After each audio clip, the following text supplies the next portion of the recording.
You can be a good person, but in video games you've done a lot of bad things, haven't you?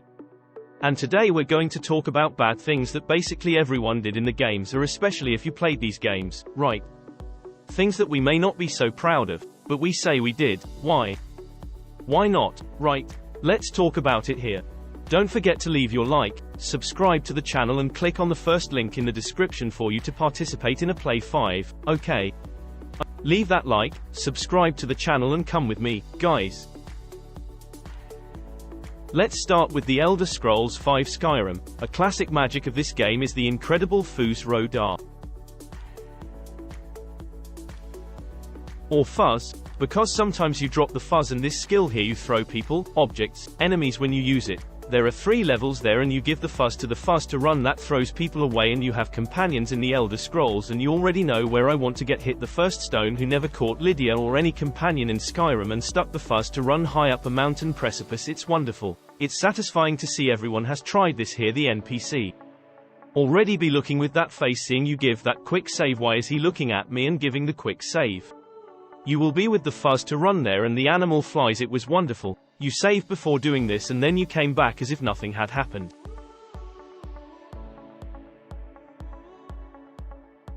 Mario 64, we had the little penguin from Mario 64 that we needed to take to Mom. Penguin, we put it there and we got a star for it, but it is obvious that in a phase where you can simply fall out of her corners, a lot of people, you and me, we took the penguin and TCHUM. We stuck the little buggy down there, run AROBE. The little buggy was gone, right? Can fly. I don't know if I knew, right? So you could attack the penguin.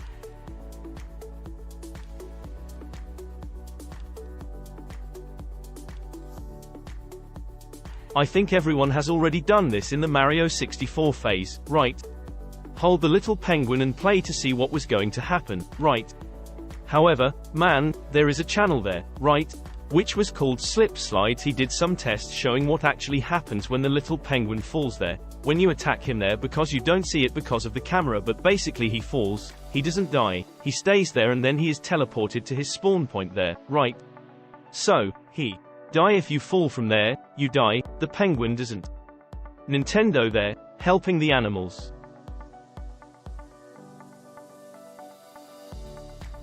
A long time ago, in Tomb Raider 2, we had a phase. It was the beginning of the game, I don't remember, I think it was the tutorial part, that we walked in Lara's house, in the mansion, Croft, and there was a dungeon that was old and following us. When we did business there, we explored the mansion and such. And in the game you had an area that was a freezer inside the house, where the carnitas were, and it's obvious that the dungeon was following you all the time. What did everyone do? It was natural. You went to the freezer, waited for the dungeon to enter, left, pressed the freezer button and the door closed, and the guys locked the dungeon in there. Poor guy, he's an old man. Why did we do that? But all of us who played Tomb Raider did. I don't think there's much exception to this rule. Everyone locked Lara Croft's dungeon in the freezer. And that's it.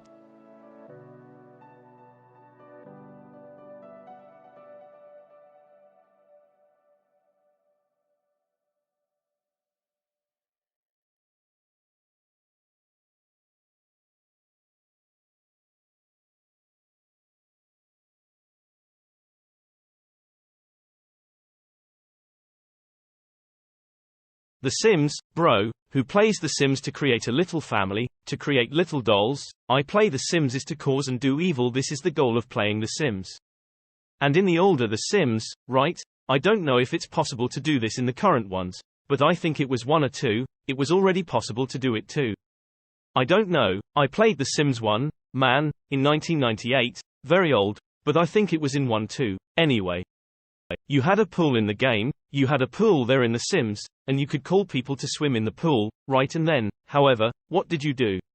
You gave a cheat. There was a cheat code that you used. I think it was Move Object Zone. Look, I even remember this thing, bro, it's been over 20 years. And then you took the ladder out of the pool. And the person who was swimming in the pool, she didn't leave. The game didn't have a programming for the character to leave if there was no ladder, so the person was swimming until she died there in the pool. That was it. Another thing I did a lot too, was to put a fireplace, a stove, something, and several things of wood next to it. That eventually started to catch fire or something, and the thing got stuck. I used to collect those jars there, of NPCs, right, of characters from The Sims that died, and I collected them in the room. I was very crazy about this here, bro. I need to get treatment.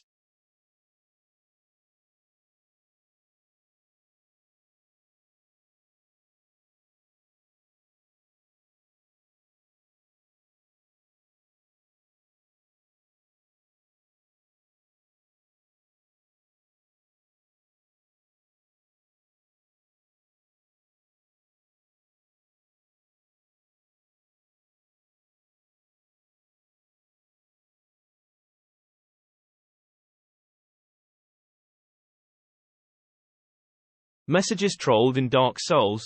I think almost everyone has already done this. You see a thing there, try to jump, there's nothing down there, if the guy jumps he'll die, but you go there and write the message. Dark Souls and Souls games allow you to write messages that will be displayed by other players. And they are texts, some messages are already pre-made, they are pre-made words, and you can give tips and such, but you can obviously troll the person. So you can put it to the person, I don't know, try to attack, the person attacks and nothing happens, because people think it's an invisible wall, it's not. Try to jump, and the guy down there dies. I've changed, I confess that I've changed nowadays, I used to do that a lot. Nowadays I'm the good guy, I see a false message, I write a message back, liar ahead, I'm a good guy nowadays. But, I already did it, right? Who never, right? Who never wrote that little message? Crazy to troll a person and a person fall. I would love to see if it has ever worked, if some people have already fallen. In my troll of the souls, right? Curious, I would really like to know.